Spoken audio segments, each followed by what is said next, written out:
Marc, chapitre 9.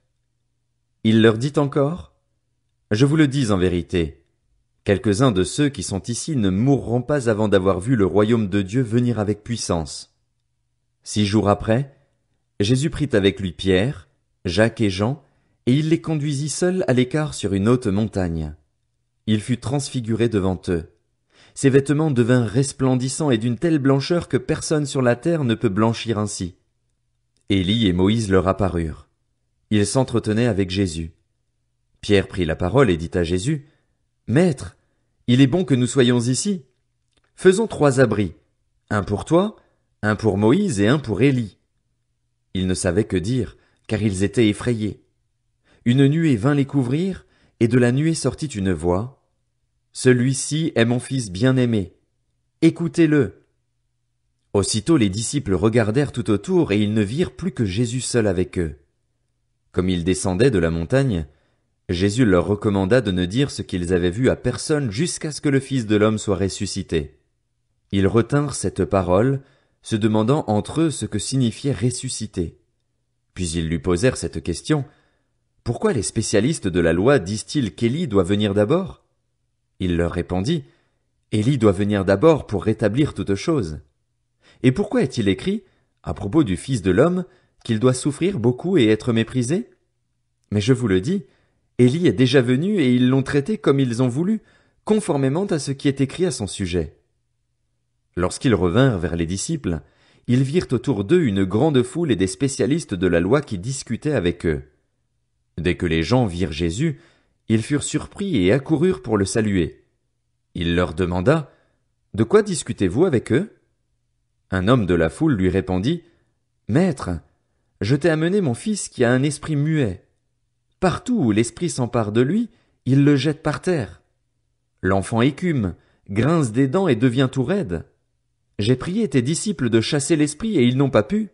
Génération incrédule, leur dit Jésus, jusqu'à quand serai-je avec vous? Jusqu'à quand devrais-je vous supporter? Amenez-le-moi. On le lui amena. Dès que l'enfant vit Jésus, l'esprit l'agita avec violence. Il tomba, et il se roulait par terre en écumant. Jésus demanda au Père: Depuis combien de temps cela lui arrive-t-il? Depuis son enfance, répondit-il, et souvent l'esprit l'a jeté dans le feu et dans l'eau pour le faire mourir. Mais si tu peux faire quelque chose, viens à notre secours, aie compassion de nous. Jésus lui dit: Si tu peux. Tout est possible à celui qui croit. Aussitôt le père de l'enfant, en larmes, s'écria: Je crois, Seigneur, viens au secours de mon incrédulité. Voyant accourir la foule, Jésus menaça l'esprit impur en lui disant: Esprit muet et sourd, je te l'ordonne, sors de cet enfant et n'y rentre plus. L'esprit sortit de l'enfant en poussant des cris et en le secouant très violemment.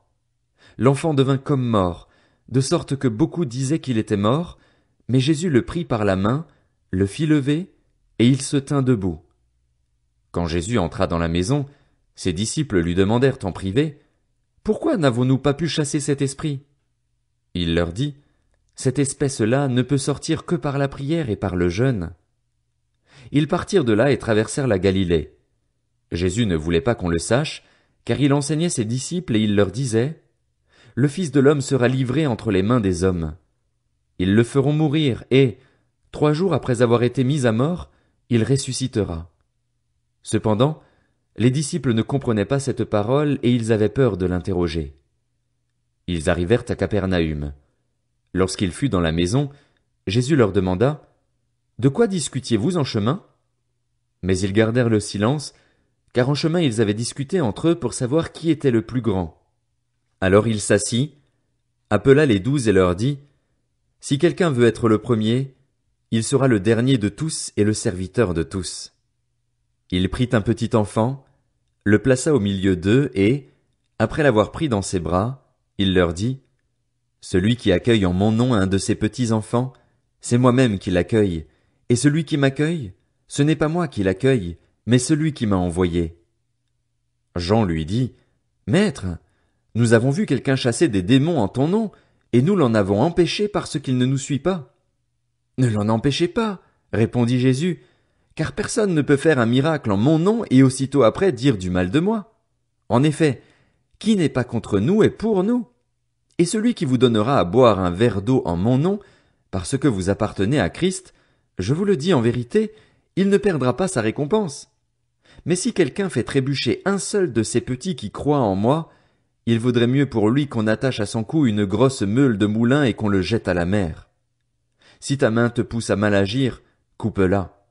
Mieux vaut pour toi entrer manchot dans la vie que d'avoir les deux mains et d'aller en enfer, dans le feu qui ne s'éteint pas, là où le ver ne meurt pas et où le feu ne s'éteint pas. Si ton pied te pousse à mal agir, coupe-le. Mieux vaut pour toi entrer boiteux dans la vie que d'avoir les deux pieds et d'être jeté en enfer, dans le feu qui ne s'éteint pas, là où le ver ne meurt pas et où le feu ne s'éteint pas.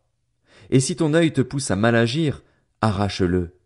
Mieux vaut pour toi entrer dans le royaume de Dieu avec un seul œil que d'avoir deux yeux et d'être jeté dans l'enfer de feu, là où le ver ne meurt pas et où le feu ne s'éteint pas. En effet, tout homme sera salé de feu et tout sacrifice sera salé de sel. Le sel est une bonne chose, mais s'il perd sa saveur, avec quoi la lui rendrez-vous? Ayez du sel en vous-même et soyez en paix les uns avec les autres.